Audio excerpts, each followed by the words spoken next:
Hello everybody, welcome to Color Conversations with Crawford Street. I'm Tanner, glad you're here. Today's color is Sherwin Williams 7746 Rushing River. Okay, genuinely very excited about this color. I love this color and I have loved every project with this color. So it is a lighter color, you know, kind of like that, just getting into color. The LRV is 34. It is a gray, green. Oh, it's so beautiful. It's so nice.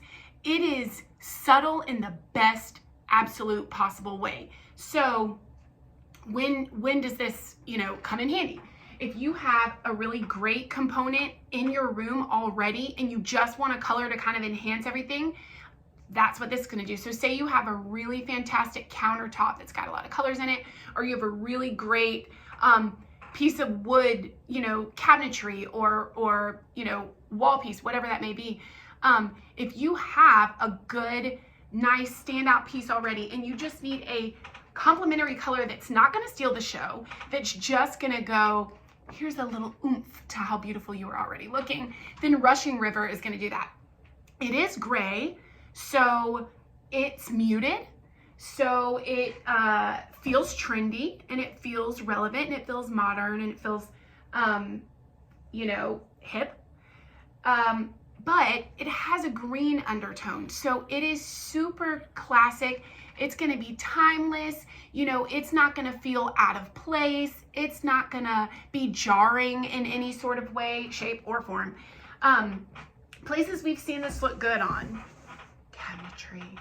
So beautiful on cabinetry, because whenever you have a color that has great undertones, as in gray or green, and it can really kind of adapt, then any sort of medium that gives you dimension and it gives you, you know, lines in it, like cabinetry, is gonna give you kind of a multi-tonal effect. So this looks beautiful on cabinetry, especially if, like I said, you've already got like a great backsplash or a great countertop that has just lots of luxe neutral tones in it.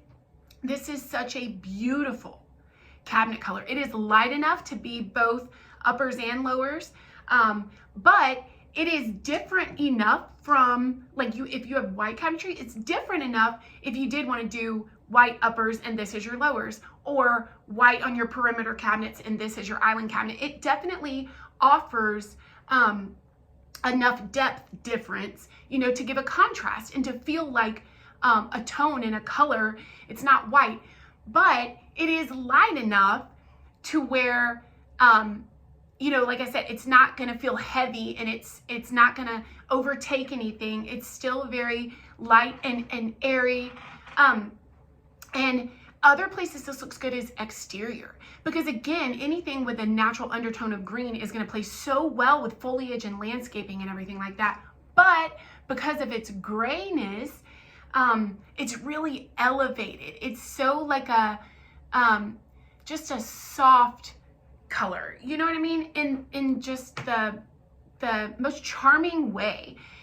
Charming is probably a good word. Actually, we did a kitchen with this color. This was the starting point.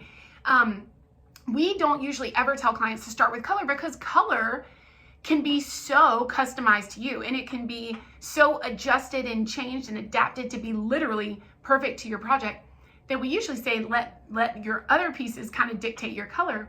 But this client saw Rushing River and actually loved it so much that we were able to build her whole kitchen around how lovely this color was. She picked countertops that had so much movement to them that they actually felt like a Rushing River. They actually had more bluish tones with just a hint of kind of this gray green in it.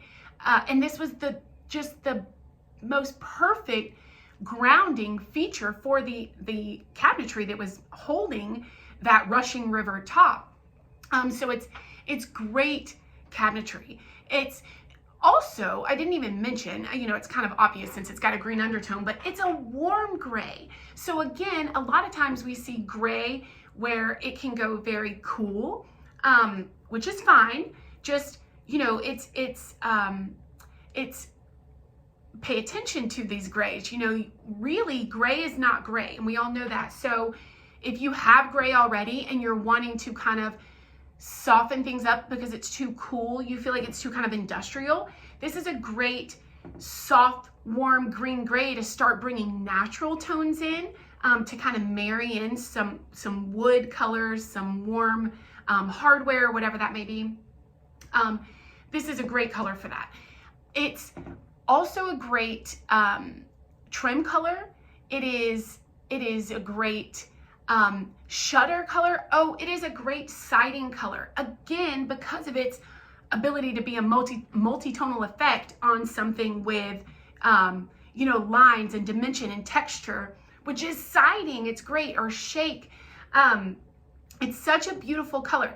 Now, again, it's not a standout color, so it's not going to be very much of an accent wall or an accent ceiling. If you're wanting kind of a bold, standout accent, it's not going to get you that.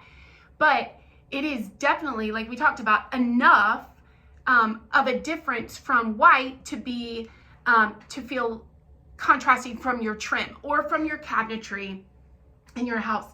But its warmth gives it really a luxe feel, a really elegant feel. So back to, like, if you have gray already in your house and you feel like you have too much warmth, and you brought in maybe this new gray cabinetry, and now the rest of your house feels like, oh my gosh, it's so warm. This is good because it's going to allow maybe, everything you had collected over the years with everything warm, your leather sofas and your brown tables and everything. If you put in new gray cabinetry, this is going to be a great wall color because it's going to bring in the coolness of gray plus the warmth of other browns and things like that. So it is an just absolutely stunning color, and it works so well to be a marrying color. So again, if your needs are, I need it to somewhat be muted or have a gray for whatever reason. I need it to maybe have a green or a natural undertone somewhere for whatever reason. And I need it to have some warmth, not too much, but just enough for whatever reason. Then this is going to do that. And again, if you need to marry something together, if you need to marry a dark and a light color, this is great. If you need to marry a cool and a warm color, this is great. If you need to marry two different styles, this is great because it's so adaptable. Depending on what you put it on, it can be so southern and charming and just barely green, but then if you do actually pair it with something, like you say you had a big wooden flag or whatever, then it actually can be just kind of a nice gray background, that's not white. It's going to give you color and like, hey, I'm something here. I'm substantial. It's going to give you substantial color, but it's not going to be in your face. It's not going to compete with anything you put around it. So if you like this color, if you're liking the way it looks in this picture, you're probably really going to like the way it looks in real life because it's one of those colors that just speaks to you depending on what it's on. You know what I mean? Like it's the way it kind of evolves through the design is going to be dependent on what you put it on and how much light it gets on it. Or if that light changes, if you have if it's a man-made light and sometimes it's on and sometimes it's not, then you're going to get two different effects. Or if it's on the front of your house and you get full sun during part of the day and none, during part of the day, it's going to be very different. So it's very fun to play with in real life. If you find yourself experimenting with this color and you want help on maybe the location of it, reach out. Again, it's Rushing River, Sherwin Williams 7746. And if you start here and think, well, I love the way this feels, I love this color, it's just that when I hold it next to my stone or when I see it next to the wallpaper I had picked out is a little too gray or a little too green, and you need help kind of adjusting from this color, reach out, let us know. We're here to help. Crawford Street Designs at Gmail And we're also on social media, Crawford Street Designs. And if you use this and want to send us a picture, we would absolutely be thrilled to see it. And as always, if you guys want to keep having some more color conversations, subscribe, and we'll see you next time. Bye.